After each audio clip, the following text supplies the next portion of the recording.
Congratulations to XFuture for getting an epic rate on Don't Touch the Wires. In this insane demon, you'll have to activate several switches before the power grid comes back up. Since you have to turn on all 16 of them in the right order and travel through a massive level, not only does the operator tell you where to go next, you're also provided with a map you can reference after holding player 2 jump.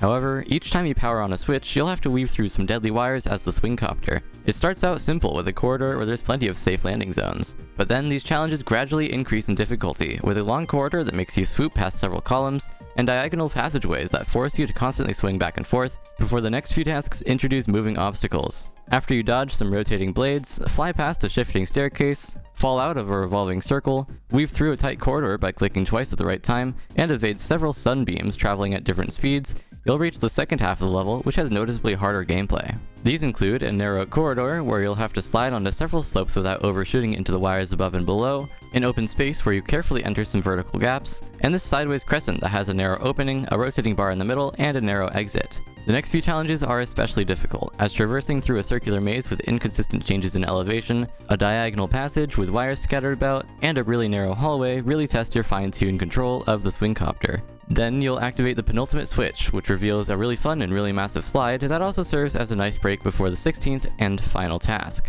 This is by far the most difficult, as it is not only the longest one, but also combines several elements of previous setups, while also adding new obstacles of its own. After the massive amounts of dislikes on really fun sorting, WK Games has taken the matter into their own hands and created a script that calculates the fastest way to order 20 randomized numbers. The potential upcoming top 1 and formerly considered impossible level Lexapro has just been beaten in 2 runs by panap. This level notably has a gimmick where after jumping, your gravity will be lowered until you release the up key. After Shroomy reached the 46.2% mark on the autoscroller in top 7 Angel on a Satellite, instead of claiming the new best fluke in all of platformer mode and finally dethroning revnotruv's fluke from 54% on the former top 1 convolution, Shroomy accidentally pressed the R key at 94.6%, making this run the absolute worst fail in platformer history. And yes, by the way, LunarLobster specifically calculated these percentages. Some notable completions this week include Masked getting what they consider a new hardest on the top 19 Wave Dash level glungus, and Macloris beating the top 9 meat tower. He particularly disliked this loop, where each meat you collect randomizes your jetpack's gravity. Just a few days later though, he would beat the top 6 autoscroller monitoring and officially make his debut within the top 10 players of platformer rank as the 8th best player. Thank you so much for watching, don't forget to like the video and subscribe if you enjoyed it, and shoutouts to our channel members.